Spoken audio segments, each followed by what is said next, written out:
आणि तुम्हाला एक विनंती करतो मी सगळ्याला, तुम्ही जरा आता तुम्ही कसे घरात कुत्रे पाळता आहे की नाही, पाळीव कुत्रे पाळता की नाही, जरा पाळीव डुकरं पाळायला सुरू करा बघा. ते विनंती करा आमच्यातले कोण जरा राज्य सरकारकडे विनंती करा की वऱ्हाला पाळीव प्राणीचा जरा दर्जा द्या. प्रत्येकाने आपल्या घराघर बाहेर ठेवा. बघा हे हिरवे साप जवळ पण वळवळणार नाही. 2-3 तासात बघा कसं मुंब्रा देवी खाली होऊन जा. बघा कसे पळापळ चालू होत. या लोकांना हीच भाषा कळते हो. आम्हा लोकांना हे लोक विचारतात क्या नितेजी तुम हिंदू मुसलमान करते कसं काय. आम्ही काय करतोय. आता गेल्या आठवड्यात रामनवमी झाली, त्याच्या काही दिवसा अगोदर ईद झाली. विचार आमच्या पत्रकार मित्रांनो, ईदच्या दिवशी महाराष्ट्रामध्ये एक अशी घटना दाखवा, एक जिथे हिंदू समाजने त्या ईद मध्ये हे लोकांना साजरा करण्यामध्ये काय अडचण आहे. एक अशी घटना दाखवा. कुठे दगड मारला, कुठे लोकांची डीजे थांबवले, कुठे हे लोक जे काही बाईक घेऊन वळवळ करतात तिथे आम्ही बाईक आडव्या टाकले. एक घटना झाली. पण आमच्या रामनवमी जेव्हा मिरवणुका निघाल्या, आमच्या हनुमान जयंतीच्या जे मिरवणुका निघाल्या, किती घटना झाल्या दगड मारण्याचे, चपला मारण्याच्या. त्या मालवणीमध्ये मिरवणूक निघत होती आपल्या रामनवमीची. या लोकांना लगेच मिरची लागली हिरवी. येऊन सांगतात हमारे बड़ी मस्जिद के सामने भगवा लगेगा नहीं, भगवा झंडा नहीं लगाना. मला अच्छा, मला अभी तो बाहेर लगा रे. जास्त किरकिर केली ना तर आतमध्ये लावून जाईल. काही करू शकणार नाही. तुमच्या सणासुदीमध्ये अगर तुम्हाला अडचण आणत नाही, तुम्हाला अडथळे आणत नाही, आणि काही ह्या वळवळल्या लोकांचे जे काय म्हणणं आहे की या देशामध्ये सर्व धर्म समभाव आहे. अच्छा, मग सर्व धर्म समभाव हा फक्त ईदच्या वेळी दिसतो का. सर्व धर्म समभाव, भाईचारा, गंगा जमुना तहजीब हे फक्त ईदच्या वेळी दिसतं का. आमचे पोलीस बांधव घेतात ना ते काय की शांतता फंतता की का बैठक घेतात ना, त्या बोलतात की नाही नाही हम कुछ नहीं करेंगे. येतात मोठे दाढीवाले गोलटोपीवाले बसतात आमच्या पोलीस बांधवांच्या समोर. तेव्हा तुम्हाला ईदच्या वेळी आम्ही अगर तुमच्यामध्ये काही येत नाही तर मग रामनवमीच्या वेळी आणि हनुमान जयंतीच्या मध्ये तुम्ही काय येता. जो नियम ईदला लागतो तोच नियम रामनवमी आणि हनुमान जयंतीला लागणार हे लक्षात ठेवा. या देशामध्ये, या हिंदू राष्ट्रामध्ये काही सर्व धर्म समभाव चालणार नाही. हे हिंदूंचं राष्ट्र आहे. इथे पहिले हिंदूंचं हित बघितलं जाणार आणि मग बाकी सगळ्यांना मोजलं जाणार. हे मुंब्रा देवीला सांगून जातोय. पाहिजे तर आतमध्ये घेऊन गेलात तर आतमध्ये पण सांगेल. तुमच्या वेळी तुमचे सण चालतात, तुम्हाला आमची सण नसतात. काल मी मुंबईच्या आमच्या सांताक्रूज भागामध्ये डीजे लावण्यामध्ये तक्रारी करत होते हनुमान जयंती. काही दिवसा अगोदर त्यांची जेव्हा ईदची काय मिरवणूक लागली 12-12:30 पर्यंत डीजे वाजव. मी पोलिसांना फोन केला. म्हणजे नियम तर एकाला दोघांना सेम आहे. त्यांचे डीजे अगर 12 पर्यंत चालले ना, आमचा पण डीजे लागला. आणि तसा काल डीजे वाजला. मी स्वतः तिकडे नाचून आलेलो आहे. का म्हणून नियम सगळ्यांना समान आहेत. आम्ही तुमच्या सणासुदीच्या मध्ये येत नाही. आम्ही तुम्हाला अडचण आणत नाही. मग तोच नियम हिंदू समाजाला पण लागला पाहिजे. हे लोकांना वऱ्हा जयंतीच्या टायमाला मिरच्या लागतात. नहीं नहीं नहीं ये मत लेके आओ, इनको देखेंगे तो हमारा दिन खराब हो जाएगा. मग आमच्या गाईकडे तुम्ही वाकड्या नजरेने बघतात ते. तुम्हाला कोणी लायसन्स दिला? कत्तलखाने का सुरू आहेत? का सगळीकडे गायीची कत्तल होते? तुम्हाला अगर वराहाच्या वेळी तुम्हाला अगर एवढ्या मिरच्या लागतात, तुमचा धर्म भ्रष्ट होतो. तुम्ही एकदा डुकराला बघितल्यानंतर तुमच्या 5 वक्त नमाज वरती स्वीकारत नाही, तर गायीचा आमची माता आहे ना, आम्ही देवाप्रमाणे तिला मानतो, आमच्या आईप्रमाणे मानतो. पण तिला कापून तुम्ही धंदा कसा करू शकता सांगा तुम्ही मला? नियम सगळ्यांना एकच लागला पाहिजे. हाच मुद्दा आमच्या सगळ्यांचा आहे.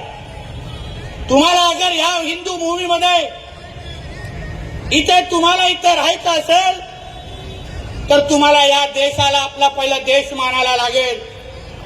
तुम्हाला डॉक्टर बाबासाहेब आंबेडकरांचं संविधान मानायला लागेल. इथे तुमचा पाकिस्तानचा शरिया कानून आणू शकणार नाही तुम्ही. एक लक्षात घ्या. शरिया कानूनची एवढीच चाटायची आहे ना, तर निघून जा सगळं पाकिस्तानमध्ये. तुमची तशी पण इथे गरज नाही आम्हा लोकांना, तशी पण गरज नाही. म्हणून मी तुम्हाला आमचा मुद्दा तेवढाच आहे. आम्ही जेव्हा जेव्हा बोलतो एवढाच मुद्दा बोलतो. त्यांच्या वेळी मिरची लागत नाही, आमच्या वेळी मिरची लागते. तुम्ही त्यांना अडवत नाही, पण आमच्या लोकांच्या वेळी तुम्ही लगेच पुढे येता. आमच्या काही मिरवणुका रस्त्यावर निघाल्या, गणेश चतुर्थीचं मंडप लागलं तर लगेच तक्रारी करतात. पण हे लोकांना रस्त्यावर बसून यांच्या सिलेंडरवरती करायचे आहेत, तेव्हा कोण काय बोलत नाही. एवढ्या मशिदी मग कशाला बनवून ठेवलाय? सगळ्यात थोडी अधिकृत आहेत, अनधिकृत पण आहेत. म्हणून तर बुलडोझरची ऑइलिंग चालते ना आमची. पण तुम्हाला अगर तुमच्या मशिदीमध्ये एवढ्या तुम्हाला नमाज पडण्यासाठी दिलाय, मग तुम्ही रस्त्यावर कशाला करता? आमचा मुद्दाच एवढा आहे. संघर्ष होणार नाही. तुम्ही अगर या देशामध्ये राहून डॉक्टर बाबासाहेब आंबेडकरांचं संविधान पाळाल, आमच्याबरोबर उभं राहून वंदे मातरम म्हणाल, आमच्या तिरंग्याला तुम्ही तुमचा तिरंगा म्हणाल, तुम्हाला इथे काही होणार नाही. या जबाबदारीने मी तुम्हाला सांगतो. तुम्ही विचार करा थोडं. यांची इथे एवढी वळवळ आपण सहन करतो, यांची एवढी नाटकं इथे सहन करतो. पाकिस्तान आणि बांगलादेश मधल्या हिंदूंना हिंदू दिसेल तर जाळून मारतात. विचार, ठेचून ठेचून मारतात. तिथे तुम्ही अगर हिंदू असाल तर तुम्हाला जिवंत राहण्याचा अधिकार नाहीये. या तर तुम्ही धर्मांतर व्हा, या तर तुम्हाला मारून टाकणार, असा स्पष्ट नियम पाकिस्तान आणि बांगलादेशमध्ये. आम्ही तर काय लाड करतो यांचे. आता त्या लाडली बहिणामध्ये बघा केवढे आहेत. एकाच्या घरामध्ये एक नसतोच. हे आमचे एक हम दो हमारे दो आहे, हे हम दो हमारे 200 आहे. आणि त्याच्यामध्ये पण 2 असतात. कोण कोणाचा अब्बा हेच कळत नाही. घरात टोकन नंबर घेत असतील. अरे वो 12 वो किसका है, वो 30 वाला उधर खड़ा है, वो किसका है रे बाबा, लेके जाओ इसको, असं बोलत असतील. एका बाजूला मोदींना शिवाय घालणार, मोदी साहेबांच्या विरोधात बोलणार, पण मोदी साहेबांचा आणि फडणवीस साहेबांच्या प्रत्येक योजनाचा लाभ घेण्यासाठी हे पहिले पुढे रांगेत उभे राहतात. सांगा, तुम्हाला अगर मोदी साहेब आवडत नाही, तुम्हाला अगर फडणवीस साहेब आवडत नाही, मग ते बुरखा घालून तुम्ही पुढे का उभं राहता हे पहिलं मला सांगा. आणि अर्धे तो बुरखेवाले खरंच आमच्या त्या भगिनी असतात, ह्याच्यावर पण प्रश्नचिन्ह आहे. हो, माझ्या मतदारसंघामध्ये तर एकाला बुरखा घालून 14 वेळा मतदान करताना आम्ही पकडलेलं, 14 वेळा. आणि मग हे लोकांना बोलल्यावर लगेच मिरच्या लागतात. हो, तुम्ही ज्या मातीमध्ये राहता, ज्या देशामध्ये राहता, त्या देशाचा नियम पाळा, त्या देशाचं संविधान पाळा. कशाला करायचंय तुम्हाला हिरवा? तू या देशामध्ये राहता, हिंदू राष्ट्रामध्ये राहता. अहो 56 इस्लामिक राष्ट्र आहेत, 56 आणि आम्ही एक अगर हिंदू राष्ट्र बोलत असो तर का हिरव्या मिरच्या लागतात ह्याला आहे ना, कधीतरी विचारा. तुम्हाला या देशामध्ये राहायचं असेल तर तोंडातून काढायला लागेल का हा भगवा राष्ट्र आहे, हिंदू राष्ट्र आहे, नाहीतर तुम्ही या देशामध्ये राहू शकणार नाही. आणि मोठ्या हिरव्याची भाषा करू नको. त्या औरंग्या आणि त्या अफजलची काय हालत केली जरा विचारा. आमच्या मुलींनी सांगितलं तुम्हाला. पण असे 56 आले तुमच्यासारखे. आज तर फक्त इथपर्यंत आलोय उंबाट्यावर. काही दिवसानंतर थोडा वेळ द्या. आमच्या मुंब्रा देवीच्या प्रत्येक घरावर भगवा फडकवण्याशिवाय आम्ही गप्प बसणार नाही. हा शब्द तुम्हाला इथे देऊन जातो. शब्द देऊन तुम्हाला जातोय. आपण फक्त सगळेजण आज जसा पेटलात, आज जसा भगवा फडकवतात, तसा अभिमानाने भगवा घेऊन इथे फिरला पाहिजे. तुम्ही कोणाच्याही पाकिस्तान आणि इस्लामाबाद मध्ये बसलेला नाही आहात. तुम्ही तुमच्या हिंदू राष्ट्रामध्ये जगतात. तुमच्या एक लक्षात ठेवा, हे भगवादारांचं राज्य आहे.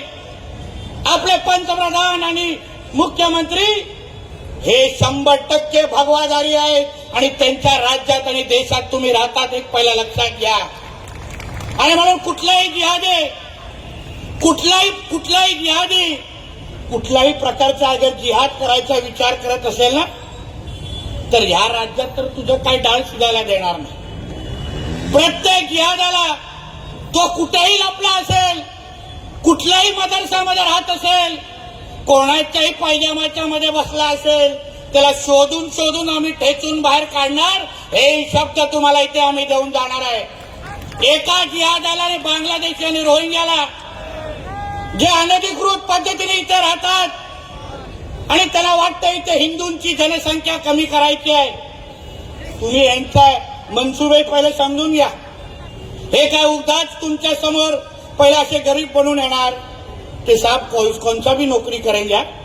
मग आपलं पण कसं हिंदूंचं हृदय थोडं मोठं असतं ना. लगेच आपण त्याला टायर बनवायला देतो, लगेच एसी वाला म्हणून घरी आणतो, लगेच तो कोण साडी विकणारा म्हणून घरी येतो. पण त्यांच्या डोक्यात वेगळे विचार असतात. त्यांना या 2047 पर्यंत या तुमच्या हिंदू राष्ट्राला इस्लामिक राष्ट्र बनवायच्या गजवाय हिंदच्या अंतर्गत. आणि म्हणून हे लोक जिहाद करतायत. बोलवा कधी त्यांच्या मौलवींना, जसे आमचे 2 महाराज ना, कधी मौलवींना बोलवा माझ्यावर व्यासपीठावर आणि सांगा हा जे बोलतोय ते खोटं बोलतोय. मलाही बघून उगाच आमचे नीलेश चंद्र मुनीजी चिंता करतायत की नितेश राणे वगैरे तो तुम घर नहीं जाओगे. मुनी आणि महाराज आमच्या राज्यामध्ये एकदम सुरक्षित आहे. चिंता करू ना. टेन्शन तर दाढीवाल्यांनी गोल टोपीवाल्यांचं आहे ना. हे सुरक्षित. यांच्याकडे बघू आम्ही पण कोण वाकड्या नजरेने बघता. आम्ही बसलोय. काय होत नाही हो, काय होत नाही. बघा तो आमचा युट्यूबवर बसलाय टोपी घालून. विचारा त्याला. वाकड्या नजरेने बघितलेलं, डोळे काढून गोट्या खेळलोय. डोळे काढून कोणाला हात यायला दिला नाही. म्हणून कसलीच चिंता तुम्ही सगळे करू नका. आज जे मी इथे आलोय ते हिंदू समाजाला, मुंब्रा देवीमध्ये राहणाऱ्या हिंदू समाजाला, शिलफाट्यामध्ये राहणाऱ्या हिंदू समाजाला विश्वास देण्यासाठी आलो आहे की हे तुमचं हिंदू राष्ट्र आहे, हे तुमचं सरकार आहे. तुम्हाला इथे कोणीही वाकड्या नजरेने बघण्याची हिंमत करणार नाही. हा विश्वास तुम्हाला या निमित्ताने मी देणार आहे. काहीच चिंता करू नका. प्रत्येक सण, मला काल कोणीतरी आत्ताच गाडीमध्ये माहिती देत होतं की काल हनुमान जयंतीची फार मेहनत करून 700 लोकांची मिरवणूक निघाली. काही वर्षा अगोदर तर काढायला पण देत नव्हतं. इकडच्या आमच्या हिंदू समाजाला सांगेन, सकल हिंदू समाजाला, यावर्षी 700 काढली आहे ना, पुढच्या हनुमान जयंतीसाठी मी स्वतः मी इथे येतो. जोरदार काढू. इथे बघू कोण येतो. मग आम्हालाही बघून. आणि म्हणून या निमित्ताने जे आज इथे आलोय ते हिंदू समाजाला विश्वास देण्यासाठी आलो. तुम्ही हिंदू समाज म्हणून आत्मविश्वासाने तुमच्या हिंदू राष्ट्रामध्ये उभे राहा. जे मुंब्रा देवीमध्ये राहणारा प्रत्येक हिंदू जो माझं हे भाषण ऐकतोय, तुम्ही कसलीही चिंता करू नका. आम्ही सगळेजण तुमच्यासाठी मंत्रालयामध्ये बसतो एक लक्षात घेऊन मुंब्रामध्ये छाती ताण पद्धतीने फिरा.